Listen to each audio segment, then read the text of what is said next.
Fala pessoal, sejam bem-vindos ao podcast Cara dos Esportes, episódio sobre NBA. Gabriel Martins aqui pro primeiro episódio da semana sobre NBA. Voltamos a 2 episódios por semana com o retorno da temporada regular e é uma semana muito especial porque daremos palpites.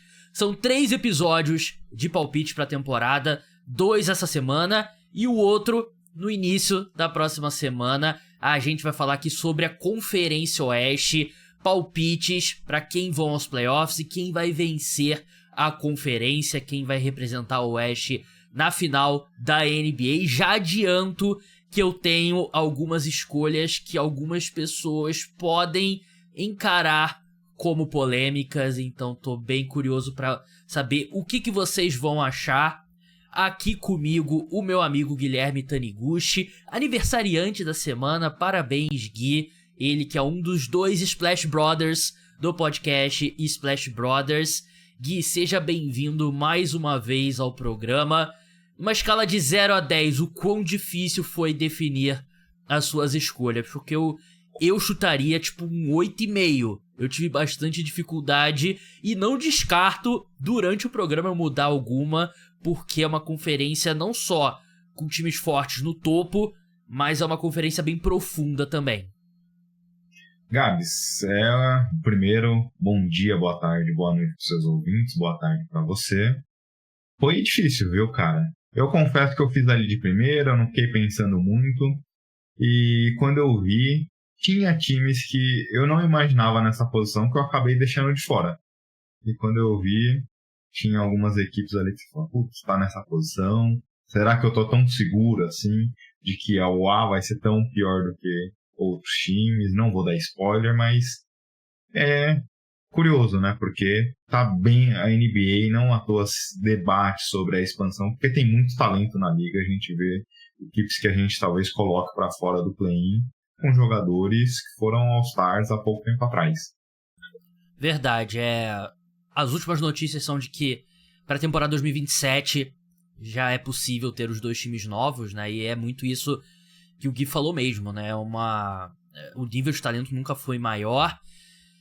A gente vai começar pelo play-in. Eu vou falar os meus times, aí o Gui vai falar os deles, a gente vai debater, e aí a gente vai passar por alguns ali que ficaram na bolha, né? Que acabaram de fora do play-in. Depois a gente passa pros times que vão direto aos playoffs. Antes, não deixe de se inscrever para receber notificações do podcast Cara dos Esportes no WhatsApp, como o Guilherme Taniguchi já fez. É só mandar "quero receber" no WhatsApp que tá na descrição. Me adicione aos contatos, que você vai receber notificação sempre quando tiver podcast extra. E sempre quando tiver alguma ação, alguma promoção do podcast. Vai ter um anúncio em breve que eu já estou descrevendo como um momento 2.0 do Cara dos Esportes, que vai ser feito na próxima semana, que vai mudar bastante. E a cobertura, a forma como eu faço aqui, que é um passo adiante muito importante, que eu conto com a ajuda de vocês para crescer cada vez mais esse meu trabalho. Fique de olho, escute os programas, fique de olho nas redes sociais, não deixe de se inscrever para receber notificações no WhatsApp. Manda mensagem lá no WhatsApp, que eu respondo sempre que eu posso. Manda mensagem pro Gui, que eu encaminho a pergunta para ele. Vamos falar do play-in. Vamos começar pelos times que vão ao play-in. 4 times, pra quem não lembra o formato. Do 7 ao 10º, os times vão pra uma repescagem, né? Que, mal comparando, você tem o 7º colocado enfrentando o 8º colocado. Quem vencer avança pros playoffs como a seed número 7 pra enfrentar o 2º colocado. Quem perder enfrenta o vencedor do jogo entre o 9 e o 10 pela seed número 8, para enfrentar o primeiro colocado no geral. Acho que nessa altura a gente já tá bem acostumado com esse formato. Você pode discutir se é justo ou não, né? Um time, de repente, você termina com uma vitória a menos, o 7º colocado, que o 6º, e você ainda tem que possivelmente enfrentar 2 jogos eliminatórios para conseguir chegar aos playoffs. Mas enfim, play-in tá aí, audiência muito forte, não vai mudar pelo menos nos próximos anos. Os meus 4 times são, Gui, e eu fiquei muito em dúvida. Pra mim são 6 times brigando por 4 vagas no play-in. O meu 7º colocado é o Los Angeles Lakers, que tem com alguma frequência passado pelo play-in, né? 8º colocado, Sacramento Kings. É um time que perdeu o Harrison Barnes, se reforça com o DeMar DeRozan, vai ser mais voltado pro ataque e tem sido um time muito estável nos últimos 2 anos. Houston Rockets, na 9ª colocação, que é um time que bateu na trave na última temporada regular para chegar no play-in. É um time que tá em ascensão, é um time que tem jogadores jovens aí crescendo, como Jalen Green, Alperen Sengun, vai ter o Reed Shepard, ainda tem veteranos como o Fred VanVleet, como o Dillon Brooks. E o 10º colocado, que é um que, se você ouvinte achar estranho e discordar, você tá no direito, porque acho que é o meu grande palpite ousado pra essa temporada. Meu 10º colocado é o San Antonio Spurs. Eu tô com um feeling que é difícil de racionalizar de que os Spurs vão ser melhores do que a gente espera, que o Wembanyama vai pegar o que ele fez na segunda metade da última temporada e vai construir a partir disso. Você coloca 2 caras ultra experientes que eu ainda acho que são capazes de contribuir no Chris Paul e no Harrison Barnes. Eu olho pra esse elenco, pra mim é um time que faz muito mais sentido do que na última temporada. O Stephon Castle eu acho que vai ser um cara bom logo de início, não titular jogando 30 minutos, mas eu acho que ele vai ser um cara competitivo que vai defender bem, tem mais arremesso nesse time, e eu acho que o Wembanyama vai vir para um ano ali de 3º, quem sabe 2º time All-NBA. Vai ser uma temporada absurda, porque pra mim ele é muito especial. Eu acho que ele vai se beneficiar pela experiência nas Olimpíadas. Então, se eu tivesse que dar um palpite ousado pra essa temporada, que é um assunto que vai ter no podcast Splash Brothers do Guilherme e do Léo Paglioni, não deixem de escutar, vai ser postado nessa terça-feira, né, Gui? Me corrija se eu estiver errado, terça ou quarta, agora eu não lembro, essa semana. Então o meu palpite ousado é esse, que o San Antonio Spurs vai queimar algumas etapas aí e vai chegar aos playoffs. É um time que tem até alguma versatilidade pra de repente fazer uma troca, né, antes da janela fechar. Então vamos começar pelos Spurs, Gui, porque eu acho que é o meu palpite diferente, porque eu não tenho Pelicans, não tenho Warriors, não tenho Clippers, né, que eu não sei se dá pra dizer que eles estão na bolha hoje em dia. Mas Spurs na 10ª colocação. Onde você tem os Spurs no seu ranking? Os Spurs pra mim ficou ali brigando na 12ª, 13ª posição. Coloquei, fui um pouco mais conservador, deixei na 13ª posição, brigando com o Clippers, que também não entrou na minha lista. Mas os Spurs é isso, né? Tem 2 olhares, e obviamente para quase tudo, do copo meio cheio e copo meio vazio. Eu, que sou torcedor dos Spurs, estou um pouquinho mais reticente com o time, porque para o salto que você imagina, não só o Chris Paul vai ter que jogar bem, como eu acho que ele vai jogar. Sempre existe aquela estatística de todos os times que o CP3 chegou, os times melhoraram em campanha, não só no que a gente vê em quadra, mas também em campanha. Isso eu acho que de fato vai acontecer. Mas o resto do elenco dos Spurs ainda me causa muitas dúvidas. Devin Vassell é o 3º melhor jogador, vamos dizer assim. Não começa a temporada lesionado. Jeremy Sochan é uma incógnita. O Keldon Johnson, pra mim, já desci desse bonde já na última temporada. Então são jogadores que precisariam evoluir para o time se consolidar. Acho que se fosse olhar um Big Three ali dentro do time, eu acho que são 3 jogadores muito bons. Tem o Stephon Castle, que pelo menos a mim me encanta demais esses amistosos, mas ainda pensando na briga que vai ser e na dificuldade que vai ser essa temporada, eu tenho dúvidas. Mas o ponto que você falou também é importante. Caso o time esteja ali em 11ª posição, 12ª, com esperança de chegar para os play-ins, eles têm capital de draft, eles têm jogadores jovens que alguma equipe pode apostar e eles podem se movimentar. Não é o histórico perfil do time, mas quando você tem um Embiid, a gente viu o Mavis com o Doncic, né? Queimou etapas porque você tem um jogador geracional. E pro Embiid ficar 2 anos fora dos playoffs, acho que ele não vai ficar feliz. Então, eu imagino que a diretoria vai fazer alguma coisa. Eu só não sei se já nessa temporada a gente vai ver esse salto. Eu nunca vou superar os Pistons terem perdido a loteria do Wembanyama. Como que ficou o seu play, né? Relembrando, meus Spurs 10, Rockets 9, Kings 8, Lakers 7. Como ficou o seu? o meu eu coloquei Pelicans na 7ª posição. Acho que você nem colocou no play-in, né? Grizzlies em 8º, Warriors em 9º e Lakers em 10º. Eu tenho mais expectativa no Warriors e menos expectativa no Lakers que você. O Lakers, se a gente olha a transformação da última temporada para essa, eles basicamente mantiveram o mesmo core. A única mudança foi a chegada do novo treinador J.J. Redick. E 3 desses 4 times que eu citei aqui me preocupa muito essa mudança radical de uma temporada para outra numa conferência muito difícil. Pelicans, ao que tudo indica, vai ter Herb Jones como o pivô do time. Eu não sei como é que essa experiência vai acontecer, apesar que o time tem muito talento. O Grizzlies tem também na posição de pivô bastante dúvida. Teve a chegada do novato Zach Edey, mas é um jogador que pro high school teve muita dificuldade de mobilidade. NBA, os jogadores são muito mais físicos, ágeis e tudo mais. Então esse encaixe inicial me preocupa. E pro Lakers também me preocupa o time ter mantido o mesmo core do ano passado para esse, por um treinador que nunca treinou ninguém na NBA. Obviamente, você deve ter acompanhado, Gabs, eu acompanhei o podcast dele com o LeBron. Você vê que é um cara que conhece muito de NBA. Mas é diferente você estar numa posição de comentarista para uma posição de gerenciar toda a equipe. Então, obviamente, eu acredito que o J.J. Redick pode ser um dos grandes treinadores da NBA, mas essas 3 equipes caíram um pouco na minha avaliação, porque são 3 equipes com muitas incógnitas. E aí o Warriors é o que chega nessa posição, mas eu ainda estou um pouco reticente em relação à montagem desse core. E aí, como você citou, tanto o Rockets e os Spurs na sua lista, como são equipes mais jovens e tudo mais, uma conferência muito pesada, eu acabei pesando um pouco a mão nessas equipes e achei que ainda ficariam pelo caminho. Rockets ficou na bolha para mim ali na 11ª posição. O Kings você tem ido direto aos playoffs? Sim, coloquei o Kings direto.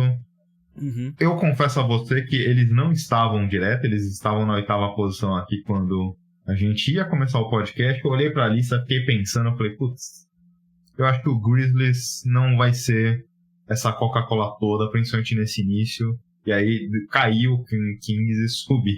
Caiu o Grizzlies e subiu o Kings. Justo. Vamos por partes, né? Que ficou bem diferente a nossa lista. Eu não tenho um sentimento muito bom em relação ao Golden State Warriors, cara. Eles trouxeram vários jogadores veteranos ali que eu particularmente não sou tão fã assim. E acho que eles vão entrar no caminho do desenvolvimento de jogadores que podem vir a ser jogadores melhores, né? E é aquela mesma história que a gente vem falando há muito tempo, né? E se você me prometer que o Andrew Wiggins vai voltar a ser o Andrew Wiggins de 2022, pô, ótimo. Eu boto eles no play-in, boto até direto nos playoffs. Mas o Andrew Wiggins passou por uma situação difícil com o pai dele e tudo mais, né? A gente sabe que é complicado. Se ele não voltar a ser o mesmo jogador, eu acho que o Warriors vai ser o time com as mesmas limitações do ano passado, né? E eu vejo uma bolha ali, né? Eu acho que vai ser uma briga bem grande ali do 8º, 9º ao 12º. E alguém vai acabar ficando de fora. E por isso que eu deixei o Golden State Warriors de fora. Sobre o Lakers, eu acho que tudo que você falou é muito racional. E eu acho argumentos justos. E um que eu acrescentaria a seu favor, que eu não deveria fazer esse argumento aqui porque ajuda o seu caso, é que o LeBron e o Anthony Davis vêm de temporadas extremamente saudáveis, né? E ainda assim, a equipe ficou no play-in. E um ano mais velho, ambos, né?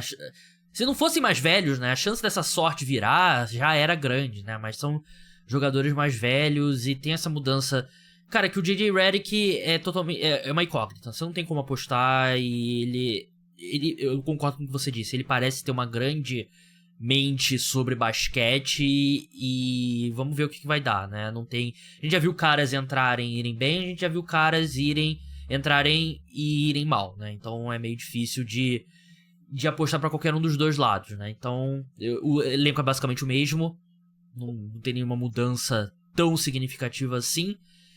E qual outro time? Mas só um ponto para complementar, e acho que qualquer um que fizer a lista, o ouvinte também que fizer a sua lista, vai ter diferenças, porque eu estava até vendo o preview do New York Times, eles fizeram lá um post detalhando as expectativas e tudo mais. O que me chamou a atenção é que da diferença do sexto colocado, classificado direto, pro 11º que não vai nem para play-in, era uma diferença de 6 vitórias. Se a gente olhar também as casas de apostas, é uma diferença muito curta.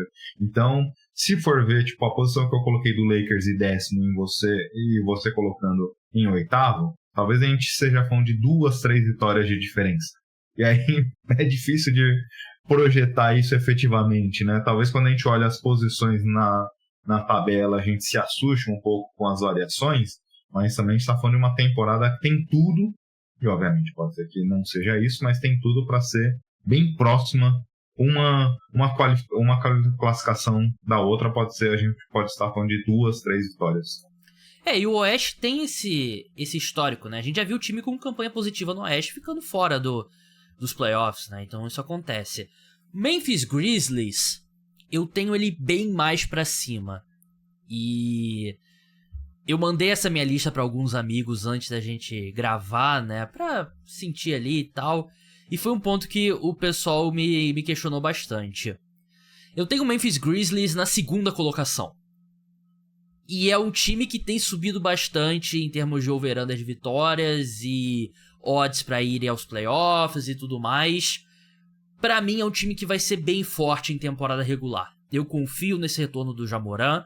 Eu acho que o time tem alguma profundidade. Ao contrário de você, eu gosto do garrafão da equipe, porque você tem uma combinação ali de Zach Edey, Jaren Jackson Jr. que começa o ano machucado, é verdade.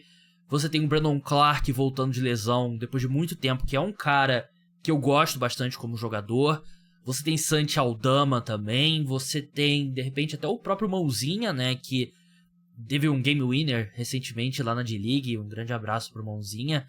Mas eu acho que vai ser um time bom de temporada regular. Eu tenho medo nos playoffs, que é a história desse Memphis Grizzlies, mesmo nos melhores momentos, né? Que é um time que tem muita dificuldade para pontuar em meia quadra, isso nos playoffs dificulta mais e tal. Mas eu gosto do Ja Morant, Marcus Smart, o Desmond Bane agora com toda essa experiência de ser basicamente o cara que inicia o ataque nos Grizzlies sem o Ja Morant. Gostaria mais até desse time se o Didi Jackson estivesse saudável, porque eu gostei muito do que eu vi dele na última temporada regular. Ele é um cara que deve voltar ali mais pra perto do All-Star. Mas eu acho que vai ser um time forte de temporada regular. E é mais um palpite ousado, que os Grizzlies terão a 2ª melhor campanha. Não sei, não apostaria muito nos playoffs, mas eu acho que é um time que vai vencer bastante jogo. Eu acho que o Ja Morant vem pra uma temporada monstruosa. E por isso que eu tenho eles na 2ª colocação, enquanto você tem eles na 8ª colocação, que eu acho que vai ser o maior gap aqui entre as nossas previsões. Porque, assim, não dá nem pra dizer que, por que você desconfia dos Grizzlies, né? Porque eu acho que dentro do Oeste é bem racional você ter ele no play-in, né? Mas qual a sua visão sobre os Grizzlies? Eu lembro, Gabs, há um ano atrás eu fiz esse podcast contigo aqui e o nosso maior gap também foi em relação ao Grizzlies. Naquele momento ainda não tinha as lesões como tinham, mas eu acho que coloquei eles com mando de quadra, alguma coisa assim, e você colocou eles brigando pelo play-in ou alguma coisa assim, e aí agora a gente inverte as posições, né? No final deu tudo errado na temporada passada para Memphis. Eu acho que isso não necessariamente foi ruim, obviamente você perder um ano é ruim, mas como você falou, eles conseguiram desenvolver muitos jogadores em posições interessantes, como o próprio Bane, que você comentou, que não era um criador de jogada e passou a ser em muitos dos sentidos. Mas a minha preocupação em relação ao time é que, não necessariamente eu desconfio do garrafão, mas eu acho que eles vão ter um tempo de 10, 15 jogos aí de adaptação em relação a isso. Isso pode fazer com que eles percam algumas partidas que eles venceriam num cenário de quando o time já tiver bem mais estabelecido. Uma equipe muito boa, uma equipe de muito talento, mas que quando a gente olha, efetivamente jogou pouco junto, né? Todas essas peças jogando junto, principalmente com a situação do Ja Morant. Tem muitos jogadores voltando de lesão, mas ainda não. estou preocupado com o encaixe. Obviamente, é uma equipe que vem fresca, né? E vem querendo provar. Se a gente lembrar o grande Memphis Grizzlies há 2 temporadas atrás, era o time que chegava até a ser chato, né? Brigava com todo mundo, queriam ser bad boy, sempre queriam provar um ponto. Provavelmente eles vão querer provar esse ponto que você trouxe e esfregar na minha cara, que é uma equipe de mando de quadro. Mas eu acho que, olhando tudo que passou pelo Ja Morant nesses últimos 2 anos, pelo Memphis Grizzlies, acho que eles vão ter um período ali ainda de adaptação para poder dar esse salto, para voltar a ser a equipe que, se a gente olhar, era há 2 anos atrás. Justo. O último time que falta, o New Orleans Pelicans, você já falou um pouco. Cara, eu fiquei com muita dúvida, né? Mas a questão minha quanto ao New Orleans Pelicans é que eu acho que é um time que tá a uma movimentação grande de ser um time que vai alcançar o seu maior potencial. Porque é um time que é extremamente... Como é que eu posso dizer? Acho que tem um engarrafamento aqui na posição das alas. Você tem mais gente do que minuto, né? Você tem Herb Jones, que agora acho que nem ala mais vai ser, né? Você tem o Brandon Ingram, você tem o Trey Murphy vindo do banco, que eu acho que nesse estágio pro Trey Murphy ele vir do banco, né? Ele seria titular na maioria dos times da NBA. E você tem, enquanto isso, no garrafão, por exemplo, um ala com o Herb Jones provavelmente sendo pivô, né? Segundo a notícia do Shams Charania. Ou você tem o Daniel Theis. Ou você tem o Ives Smith, que é um calouro, né? E eu acho que é um buraco muito grande. Eu gosto do Zion. Eu não acho que ele pode ser pivô na NBA, porque ele não tem a envergadura pra proteger o aro. E ele não é um bom defensor. E você tem toda a situação do Brandon Ingram insatisfeito, né? Porque... Pelicans ofereceu ele pra todo mundo, né? Se duvidar, Pelicans ligou pra time do NBB aqui, pro time da Liga da China, oferecendo o Brandon Ingram e não conseguiu trocar, né? E aí, a gente sabe que Brandon Ingram e Zion meio que funciona, agora é minha vez, agora é sua vez e tal, e não é que funcionam como uma dupla, né? E o Pelicans claramente quer botar a bola na mão do Zion, né? Como deveria fazer. Então eu acho que vai ter muita gente ali insatisfeito com os minutos, com os arremessos, vai ter esse problema grande no garrafão.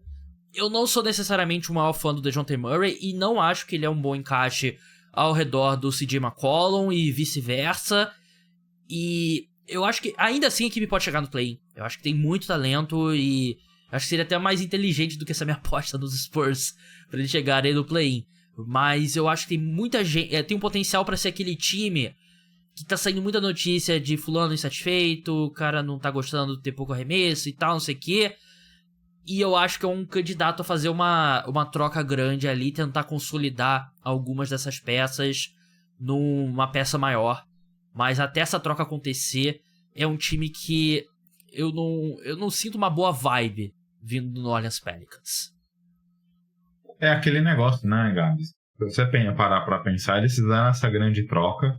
O problema dessa troca que eles fizeram trazendo o DeJounte Murray foi talvez não ter conseguido nessa mesma troca, numa terceira troca, ali fechá-la de maneira global, envolver o Ingram, que já dali estava com toda a pinta que sairia da equipe. E aí nessa situação, eles ficaram com o Ingram e com sem pivô. A situação do Herb Jones é uma situação que você tenta fazer. Precisava mesmo ter mandado o Larry Nance nessa troca? Não dava pra ter arrumado outro jeito? Acho que dava. O Larry Nance é um jogador que vai fazer com que o Hawks desista. É aquele negócio, quando você vai fazer, você vai falar, pô, gente, sério que a gente tá aqui discutindo um big deal de DeJounte Murray e o que a gente não vai fazer a troca é o Larry Nance? Pera lá, né? Mas ele seria bem útil nesse time, né? Sim. Não à toa era a preocupação de todo mundo quando via esse elenco ser construído, porque você fala, tá, e aí? É aquele meme do cavalo. Vai, sim, verdade. Com todos os problemas, DeJounte Murray, CJ McCollum, Brandon Ingram, 4 jogadores com Zion que já foram All-Stars em algum momento, ou All-NBA, alguma coisa nesse sentido. E aí, acho que o Ingram não foi All-Star nem All-NBA, mas é um jogador aí de acho que ele foi All-Star, vou dar uma olhada aqui, peraí. Vai falando aí. É um jogador de certo impacto. E aí chega, você não tem um pivô. E aí você inventa uma situação para tentar acomodar todo mundo. O que me preocupa, até mesmo para me contrariar nesse comentário, Gabs, é que o melhor Ingram e o melhor ponto da defesa do Pelicans, eu estava até construindo essa estatística para o podcast quando a gente vai fazer o preview ali no podcast. O time foi segunda melhor defesa em perímetro, limitando os adversários em conversão de chutes de 3, e segunda equipe que mais roubou bola. A cara desse aspecto era o Herb Jones. Para mim e pro Léo na última temporada foi o melhor defensor de perímetro da liga. Mas você tira ele da sua zona natural de atuação e coloca ele para brigar lá embaixo do garrafão. É um experimento ousado, eu não sei se vai dar certo. Eu não aposto no Pelicans a muito longo prazo, como você comentou. Há muitas mudanças. Se a gente olhar esse time daqui a 3 anos, talvez só tenha Zion, nem o Zion até lá. Uma equipe que deve mudar muito radicalmente até lá, mas é muito talento. E aí numa conferência tão disputada, eu imaginei que esse talento todo venceria. Eu não gosto do encaixe de quase nenhum dos jogadores, acho que todos têm muitos problemas, e nenhum esconde o problema do outro, às vezes até expõe mais, mas é muito talento, e aí... Acho que eu consegui te converter, hein? Não, eu já tinha colocado ali bem na dúvida. Acho que essa faixa, a gente tem muitos times que se a gente for fazer críticas e elogios, a gente vai ter mais críticas do que elogio ali nessa parte do play-in. Sim. Então todas têm muito problema de alguma forma. Pelo que eu tô sentindo aqui, a não ser que você tenha uma grande surpresa aqui pra frente, tanto eu quanto você não colocamos o Los Angeles Clippers indo aos playoffs, né? Exatamente. Los Angeles Clippers de Kawhi Leonard, de James Harden, é uma conferência muito difícil, né? Não é suficiente. Ainda mais levando em conta que quantos jogos de Kawhi Leonard você vai ter, né? Porque ele vem de uma temporada que ele jogou muito mais do que a gente tá acostumado, né? A chance disso se repetir é muito pequena, né? Eu até acho que o James Harden, você pode falar o que quiser dele, ele joga, mas eu não acho que é suficiente. O James Harden em 2024 não é mais suficiente pra você chegar aos playoffs na Conferência Oeste. Vai ter Norman Powell, Derrick Jones, Zubac, Mo Bamba retornando aí, sei lá, relevância talvez. Se bem que pra retornar a relevância ele tem que ter sido relevante em algum momento na carreira dele. Mas é muito James Harden, caras que eu gosto como o 7º, 8º jogador em uma rotação, e o Kawhi que você não sabe na quarta se ele vai jogar na quinta, e que dirá o que você vai ter ao longo da temporada. Dá pra apostar que ele vai jogar 70 jogos? Não dá pra apostar que ele vai jogar 70 jogos. E o Kawhi tá até machucado agora, né? Sim. O Clipper não tem ele nesse momento disponível. Ele é Por isso que eu... Pode ir. Não, ele é um cara que ia jogar Olimpíada e tal, não sei o quê. Aí os caras chegam à conclusão que não dava, ele não tinha condições, ele manda ele embora. E um cara que ia jogar Olimpíada, agora você não sabe nem se vai começar a temporada regular, né, com a equipe dos Clippers, né? Então, cara, eu não consigo... Pra mim, o Clippers pode ser um desastre. Pode ser um desastre de proporções épicas pros Clippers, porque o Thunder tem o direito à escolha deles no próximo draft. Então, não é um absurdo pensar que essa escolha vai ser top 5. E a gente tem visto os times que selecionam na primeira escolha, o Atlanta Hawks, por exemplo. Não era a pior, segunda pior, terceira pior campanha, né? O Hawks, se não me engano, era a quinta ou sexta pior campanha. Então tem um mundo que os Clippers dão a primeira escolha geral pro Oklahoma City Thunder. Tem um mundo que o Thunder pode selecionar o Cooper Flag com a escolha dos Clippers, né? E fora o Cooper Flag, abaixo dele, tem outros jogadores que teriam sido primeira escolha geral nesse último draft, né? É um draft muito forte de 2025 e eu acho que é mais provável o Clippers dar uma escolha top 5 pro Thunder do que o Clippers, sei lá, vencer nos play-ins e chegar no playoff com... Não digo nem classificar direto aos playoffs, né? Ir ao play-in, vencer no play-in e chegar aos playoffs. Eu acho que é mais provável você ter um cenário Brooklyn Nets dando a escolha que virou o Tatum pro Boston Celtics se repetindo com Clippers e Thunder. Aí veremos como vai acontecer, né? Mas eu acho que o Clippers montou um bom core defensivo. E aí, antes dessa lesão do Kawhi, eu imaginava, ele vem ali de uma temporada segura, teve um entreveiro em relação à seleção americana que foi estranho. Ele operou depois daquilo, mas até então os indicativos eram que ele estaria disponível pro começo da temporada. Você fala, beleza, confio nesse Clippers. Corta para 2 semanas atrás, eu teria o Clippers em situação de play-in. Mas com o Kawhi fora desse começo de temporada, ele mesmo já deu declarações que não é o cara que vai jogar 70 e tantos jogos, ele tem uma restrição de minutos mesmo, aí você fala, você começa a pensar, se tivesse o Paul George, é um time que você fala, beleza, mas quem vai ser o pontuador? A gente já viu o Barba, por mais que ele venha melhorando, ele mesmo deu declarações que está na melhor da sua forma física recente. Ele não é o cara que vai mais conseguir pontuar 30 pontos por partida, infiltrar 28 vezes por partida. Então, olha as demais peças e esse ataque precisaria muito do Kawhi. Se você me garante Kawhi e Harden disponíveis durante 65 jogos, eu coloco tranquilamente o Clippers no play-in. Mas o Kawhi e o Clippers não dão esse demonstrativo. E aí você gera uma incógnita tremenda. E numa conferência que a diferença é tão pequena entre as equipes, você vai deixando ela de lado. Eu fui montando minha lista e fui vendo, quando chegou na 11ª posição, Rockets 12ª. Quem fala? O Clippers. O Clippers vai estar antes? Cara, não. O Clippers é aqui mesmo, nessa posição. E aí ficou nessa posição. Porque a gente não tem segurança, né? Sim. Vamos passar para os times que vão direto aos playoffs agora, lembrando que você pode e deve se inscrever no podcast Caras dos Esportes, no YouTube, deixar like, deixar comentário por lá. Se você estiver no Spotify, é importantíssimo que você deixe 5 estrelas, ajuda bastante o programa. Segue e liga a notificação, seja qual for o aplicativo de podcasts que você usa para escutar. 6º colocado na minha lista é outro que eu imagino que muita gente não vai gostar, Gui. Denver Nuggets. Essa foi surpresa. Qual posição que tá na sua lista? Tá em 3º. Eu tava até debatendo com uns amigos meus, que aí a gente tava discutindo questão de vencer, né? E o pessoal mantendo o Nuggets lá em cima.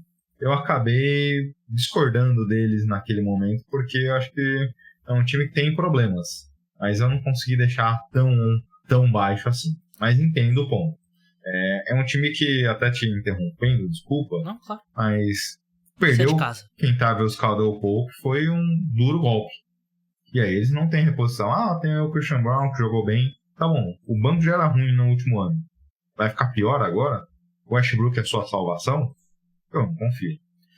E eu vou acreditar que o Jamal Murray tem capacidade de ser um cara ali com 20, 25 pontos por jogo, por 60 partidas numa temporada regular, quando vê, né? E eu acho que sem isso é muita coisa pro Jokic carregar. E você nem quer que o Jokic tenha essa carga tão grande, né? O cara, botar o Jokic pra jogar 35 minutos por jogo, 75 partidas, você não quer.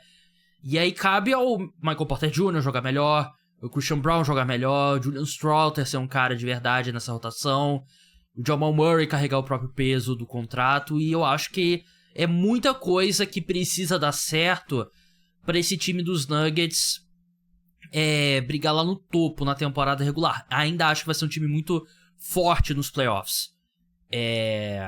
E eu acho que hoje em dia a gente tem visto que importa menos você ter um mando de quadra, né, na pós-temporada. Então, eu imagino que o Nuggets vai ser um time que vai dar uma segurada na temporada regular. Não tem por que ir jogar tudo e enfiar o pé no acelerador quando você pode acabar desgastando muito a sua equipe, né? Então eu acho que vai ser um time que vai ficar um pouco mais abaixo do que o esperado. Meu 5º colocado é o Dallas Mavericks. Tá aonde? Eu só não passei meu... vamos falando aí. Vamos passar. Beleza. Meu quinto colocado é o Phoenix Suns. Eu imagino que você tenha colocado ele mais alto. Sim. O Dallas Mavericks... É que, tudo bem, eles chegaram na final da NBA, né? Mas eles terminaram na quinta colocação exatamente na última temporada, né? E é uma conferência difícil. Eu acho que é justo você imaginar uma evolução, por exemplo, do Derek Lively, de repente assumindo a titularidade, mas você perde algumas peças ali de rotação.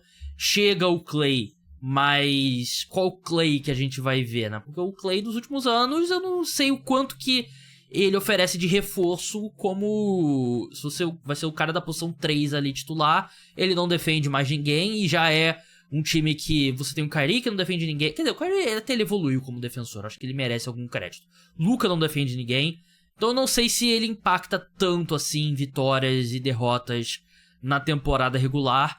Então eu acho que é um time que, no geral, eu acho que fica na mesma na temporada regular, que é a quinta colocação. Claro que eu sinto que o Luka ainda tem um salto ainda pra dar, de repente, de que o Leve... Muita gente, ele é o favorito, se eu não me engano, pra ser MVP nessa próxima temporada, mas eu coloco o Dallas Mavericks na quinta colocação. Você coloca eles na...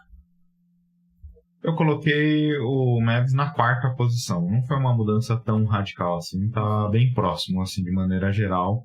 Quanto que você comentou, acho que o que vale ressaltar que pode contra-argumentar as nossas posições aqui é porque é uma equipe que, de maneira geral, teve seu melhor momento a partir da trade deadline, e aí a gente está olhando uma temporada nova com esses jogadores já disponíveis desde o começo. Mas eu não acho que esse elenco é tão bom assim. E eu estava até comentando com você de uma bold prediction que eu terei no podcast de logo mais com o Leonardo. Eu não confio tanto assim no Klay, obviamente. Ofensivamente, eu acho que ele vai ser muito útil, mas eu acredito que eles vão patinar aí a primeira metade da temporada em relação a achar esse quinteto. Porque quando a gente olha o Klay do ano passado, tudo bem que era o cenário onde é que ele foi um dos maiores jogadores da história da franquia Golden State Warriors. Mas ele era o cara que, quando estava tudo dando certo, ele estava reclamando porque ele não estava jogando bem. Ele ia pro banco e ficava reclamando da vida. Eu não vejo o Klay tendo uma postura diferente dessa se ele não tiver jogando tão bem assim como ele já jogou em outros momentos. Ele falou que não, vocês vão ver o Klay Thompson defensivamente aqui como foi nos velhos tempos. Eu não acredito. Espero estar errado, porque eu gosto bastante do jogador e da pessoa Klay Thompson. Mas eu não confio. E aí você vai ter uma situação ali de um jogador que já foi estrela, que ganhou menos para vir jogar com esses jogadores, talvez sendo uma distração. E aí isso pode atrapalhar um pouco. É o que eu acredito ali. Mas com Luka e Kyrie você vai vencer jogos o suficiente para brigar ali por uma posição de mando de quadra. Eu imagino o Kyrie, um desses dias que o Klay tá puto, né? O Kyrie chega pra ele e fala assim, pô, cara, tem esse canal no YouTube aqui que você devia ver os vídeos, e aí começa a entrar na mente do Klay. Eu acho que tem isso mesmo, né? É difícil uma estrela envelhecer e aceitar o seu papel reduzido com graça, né? Normalmente é difícil, né? E eu acho que pode... Acho que é um argumento bem justo que você faz. Meu quarto colocado, a gente inverteu aqui, né? Meu quarto colocado é o Phoenix Suns, que com o Coach Bud eu acho que vai ter uma estrutura melhor, principalmente pra temporada regular. O Kevin Durant ainda é um dos melhores pontuadores da liga. O Devin Booker, super estrela, né? Ele foi importantíssimo pros Estados Unidos nas Olimpíadas. Eu gosto da chegada do Tyus Jones. Eu acho que é um elenco um pouco mais arredondado, né? E eu tô curioso pra ver o que o Coach Bud vai fazer com o Jusuf Nurkic, que ele é um cara que já, por exemplo, a forma como o que era o Brook Lopes antes e depois do... Claro, ele não vai dar um salto lá, Brook Lopes, né? Mas eu acho que ele trabalha bem com pivôs. Você tem o Royce O'Neal aí mais um ano. Você tem o Grayson Allen, que se machucou na reta final, que eu acho que foi uma ausência subestimada. Ele foi o cara que teve o melhor aproveitamento de arremessos de 3 na última temporada. Eu acho que é um elenco um pouco mais encorpado. E você tem dois ali dos, sei lá, os 10 melhores jogadores da NBA. No Devin Booker e no Kevin Durant. Então acho que é um time que vem bem forte. E por isso eu coloco eles na quarta colocação. O Suns é um time que eu queria colocar mais alto, mas acabou escorregando para essa posição. Mas é um time que eu gosto bastante. Eu acho que eles vão vir. Se o Budenholzer faz uma coisa, é fazer com que os times dele não perca jogos bobos. A gente vê eles vencendo, não à toa. Não na temporada regular, né? Playoffs aí já é outra história. Não, ali olhando a temporada regular. Então, é um time que vai vencer jogos ali fáceis, assim, vamos chamar assim, contra adversários fáceis.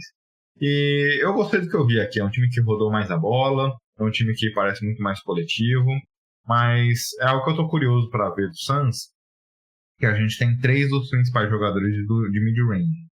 E a gente viu o Bud no experimento Bucks chutando muito do perímetro. Como vai ser essa adaptação? Ele vai se adaptar ao time ou o time vai se adaptar a ele? Claramente, pelo que a gente viu ano passado, não é uma boa você ter esse volume gigantesco de chutes de mid-range. O Suns foi uma das equipes que menos foi para a linha do lance livre. Pouca agressividade, pouco ataque ao aro e tudo mais. Então, veremos como vai se dar. Mas, obviamente, é um time de muito talento. Para os meus ouvintes que os que estão escutando aqui, que são fãs de NFL também, mid-range basicamente é o jogo terrestre na NFL, né? E vocês sabem como eu me sinto sobre o jogo terrestre. Meu terceiro colocado é o Minnesota Timberwolves. O seu é o Denver Nuggets, né? A gente já falou sobre isso, então imagino que o Wolves seja o seu segundo colocado.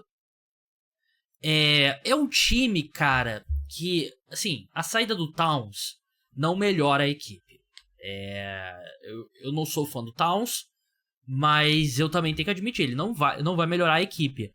Só que eu acho que o time pode encaixar melhor sem uma peça do tamanho do Towns ali.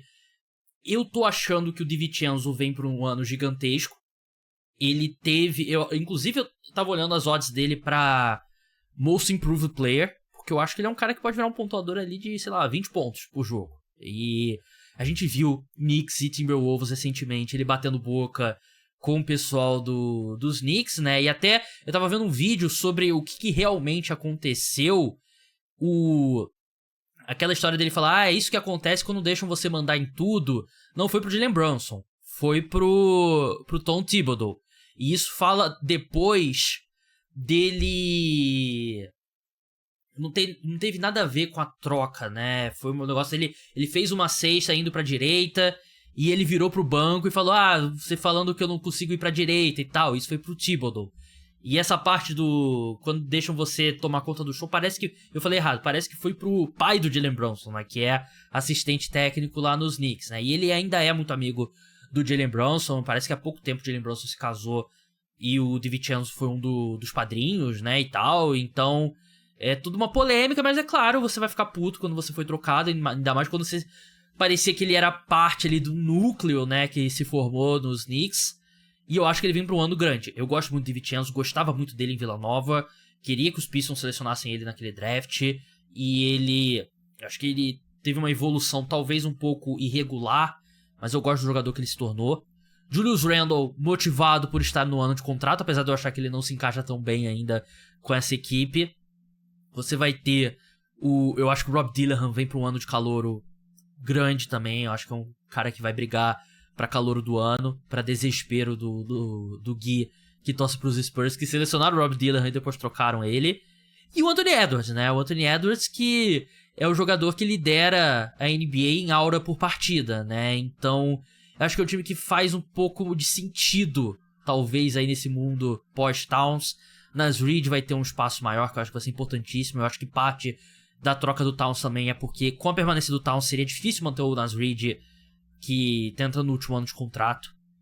Então eu acho que é um time que vem pra um desempenho muito bom na temporada regular. Não acho que vai cair sem o Towns, porque eu acho que vai ser um time que vai encaixar melhor. E você, Gui? Eu tinha muita preocupação com o Randle nesse time. Acho que ele é um tipo de jogador estranho, não chuta de 3, assim como o Towns chutava, espaçava a quadra melhor. Mas não é nenhum big chuta bem de 3 como o Towns, né? Ele mesmo disse que é o maior big chutando de 3 da história. Quando você precisa falar algo do tipo, normalmente não... É porque não necessariamente é aquilo. É aquele negócio, aquele que precisa dizer que é rei, não é o rei de verdade, dessa história, né? Mas quando o Towns no Media Day disse que sabe do seu papel e vem para contribuir e tá preocupado nesse momento não com números individuais, mas com número coletivo, aquilo me deu, pode ser só papo. Pode ser que no primeiro jogo ele faça 10 pontos e saia reclamando e aí vai ficar puto. Mas aquilo foi uma demonstração para mim de que ele tá sabendo onde é que ele tá entrando, o papel dele. E o Léo falou um ponto que no último podcast que eu concordei com ele. A troca basicamente foi pensando no DiVincenzo. E se o Randall não dá certo, troca ele. Vai ter times que terão interesse no Randall e se vira e você ainda consegue alguma coisa. Mas eu acho que é a temporada do Anthony Edwards. Não é uma bold prediction que eu farei, mas eu faria tranquilamente que o Anthony Edwards vai estar entre um dos 3 melhores jogadores dessa temporada no prêmio de MVP. Eu acho que ele vem para querer finalmente ter uma demonstração de ser o rei da liga, como ele adora falar, e ainda não é, mas eu acho que ele vai ter uma temporada fantástica esse ano e vai levar o time para as cabeças, com certeza. Depois daquele final do episódio da série do Netflix, né, que acompanha os jogadores, né, que eles fizeram um trabalho absurdo, né, que é aquela transição, o LeBron falando assim, eu não sinto que tem ninguém ainda melhor do que eu, que eu esteja mais em forma do que eu, não sei o quê. Aí toca uma música, aí corta pro Anthony Edwards falando, eu não olho pra cima pra ninguém nessa liga e tal, não sei o quê. Porra, é uma transição absurda.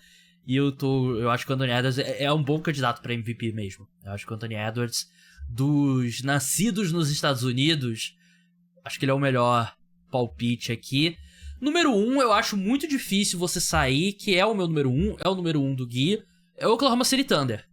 E quanto mais eu estudo o Oklahoma City Thunder, mais eu sinto uma vibe Boston Celtics na última temporada. Não é um time tão provado quanto o Boston Celtics, mas em termos de profundidade do elenco, é difícil ver um buraco. A chegada do Isaiah Hartenstein supre o principal buraco da equipe, né? E a saída do Josh Giddey, eu acho que é uma saída que melhora a equipe, porque você vai ter os minutos dele indo pro Isaiah Joe e pro Cason Wallace, que são caras que arremessam bem, que defendem bem, que fazem mais sentido nesse time do que o Josh Giddey. E o Shai Gilgeous-Alexander é um baita nome também pra você olhar pra MVP, né? A gente tava falando aqui agora, eu colocaria o Shai na frente do Anthony Edwards, né? E ele é canadense, né? Então por isso que o Anthony Edwards ainda é nascido nos Estados Unidos. Mas ele é um jogador incrível, é um cara que pontua de todo quanto é jeito, é um baita defensor também. O Thunder tem outros jogadores jovens ali, que você tem tipo Aaron Wiggins, você tem o Ousmane Dieng, que pouco jogou até agora, que tá recebendo minutos agora nessa pré-temporada, que eu acho que pode acabar sendo um fator ali nessa rotação. Tem Lu Dort, você tem o Jalen Williams, que eu acho que o pessoal esquece um pouco porque ele não foi tão bem nos playoffs. É um jogador extremamente jovem ainda, e ele é um cara que você pega os números dele, você compara com, tipo, Jaylen Brown e Paul George no mesmo estágio da carreira, os números do Jalen Williams são melhores. E eu acho que o teto dele é gigantesco. Eu acho que um jogador que tá no segundo ano, foi mal nos playoffs, você meio que descartar ele é loucura. Então eu acho que é um time que vem muito forte mesmo. Pra mim é um time de potencialmente 60 vitórias. E eu acho que eles vão nadar de braçada na temporada regular. A gente vai dar palpite pra quem vai vencer o Oeste ainda antes de encerrar. Mas em temporada regular, eu acho que eles vão vencer com muita tranquilidade. O time que tá pronto já, né? As peças que Eu nem falei do Caruso, tem Caruso também. As peças que chegam não demandarão muitos ajustes. Quando a gente olhar pra trás aqui na nossa relação, todas as equipes precisam de algum ajuste pra encaixar alguém. E a melhor equipe do último ano já tá pronta. Já tem condições de manter mais ou menos a mesma dinâmica. Obviamente, Hartenstein e Caruso complementam, são jogadores importantes, mas não são jogadores que demandam tantos ajustes, principalmente ofensivamente. Ofensivamente o time vai manter a mesma dinâmica. E aí o Caruso não chuta de 3, mas ele faz algo que o Giddey não fazia, que é ele espaça a quadra da forma dele com os cutters. Ele tá lá, posicionado para fora, ele consegue infiltrar muito bem, tem uma excelente visão de jogo, não à toa, Os torcedores do Lakers amavam o Caruso porque ele fazia muito disso. Quantos passes ele recebia, sozinho, cortando pra cesta com o LeBron infiltrando. Então é um cara muito inteligente. Então eu acho que é o grande time a ser batido dessa temporada regular na Conferência Oeste. Concordo. Cara, é um time difícil de ver buraco. E eu acho que vem muito forte. Só pra citar os times que a gente não falou nada, né? Acho que os únicos 2 times que a gente falou, Portland Trail Blazers, Utah Jazz. Aqui, o troféu deles é o Cooper Flag, né? Na próxima temporada, né? Exatamente. O Blazers, eu acho que o troféu deles é que o Scoot Henderson vira um jogador de basquete. Deu bons sinais na pré-temporada até agora, né? Sim, antes do Cooper Flag, acho que esse tem que ser o troféu deles. Porque eles perderam 1 ano deixando ele como reserva. Sim. Então, tá na hora deles desenvolverem, entregarem a chave da franquia. Você não troca o maior jogador da sua história, que era o Damian Lillard, ou você pode discutir o segundo maior com o pai Drexler, pra deixar ele sendo reserva do Malcolm Brogdon. Você não pode fazer isso. Cara, você falou... Eu concordei, assim, meio no automático, mas... Você tem certeza que ele é o... Que ele é o melhor jogador da história do Portland Trail Blazers? É uma briga boa. Eu teria ele como primeira posição. Cara, eu acho que eu iria do Bill Walton. Tava pensando... É o único título que eles tiveram. Né? Exatamente, o Bill Walton. E eu ainda acho que dá pra ter um debate entre Clyde Drexler e Damian Lillard. Sim. Mas eu colocaria o Bill Walton. Porque o Bill Walton teve pouco tempo, né? Foi uma carreira curta, né? E assim, eu posso estar sendo prisioneiro do momento que ele morreu recentemente também, né? Então teve muito... Eu fiz vídeo sobre ele e é um cara que... Ele era muito legal como comentarista também, o Bill Walton, né? Ele era um carisma absurdo.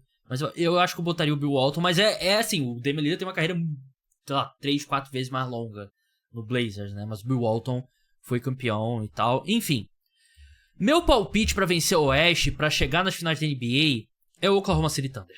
É um time jovem, eu sei, mas é um time que eu acho que tem um nível estúpido de talento e vai conseguir chegar lá. Tem uma super estrela ali de primeira linha no Shea, tem outros jogadores ali, o Chet e o Jalen Williams, que eu acho que pra fechar um Big Three eles têm talento mais do que suficiente pra isso. Eu sei que aqui, discussão quem vai chegar na frente na temporada regular é uma, quem vai vencer nos playoffs é outra, né? A NBA mostra isso ano após ano, que você tem um basquete que você joga na temporada regular e outro que você joga na pós-temporada.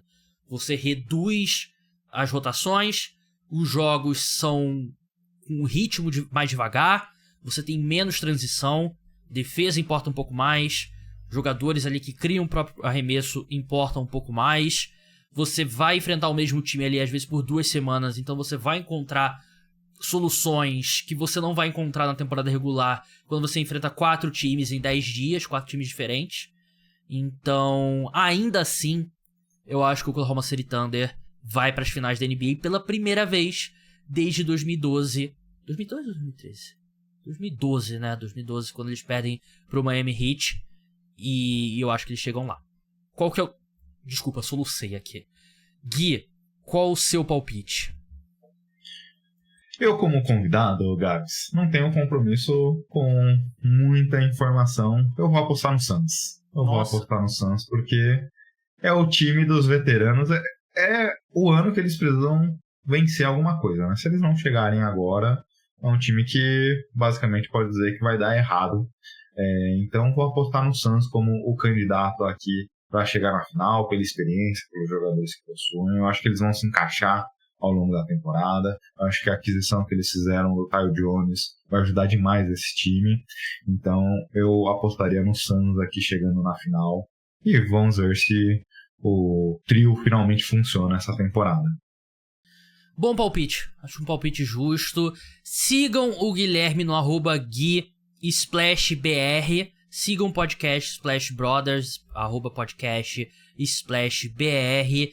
Vai ter episódio novo. Que dia que é? Eu me confundi, não sei se é... A gente grava a live hoje, Daqui a pouco gravamos a live e o podcast amanhã estará disponível em todos os agregadores. Hoje também conhecido como segunda-feira e amanhã conhecido como Isso. Terça-feira também. Mudamos a data recentemente. Pra a gente gravava comigo, antes. Né? Pra concorrer comigo. Em outros dias. Aí o Leonardo pediu pra mudar as datas, então fomos pra segunda-feira. Um feliz aniversário pra você, Gui. Fez aniversário agora dia 12. E um feliz aniversário adiantado pra Leonardo Paglioni, o outro Splash Brothers, que faz aniversário dia 15. Achei extremamente fofo os dois fazendo aniversário próximos, assim, os dois Splash Brothers. Um grande abraço. O podcast de NBA volta na quinta-feira de manhã com os palpites pra Conferência Leste. Não deixem de escutar. Um grande abraço a todos. Tchau.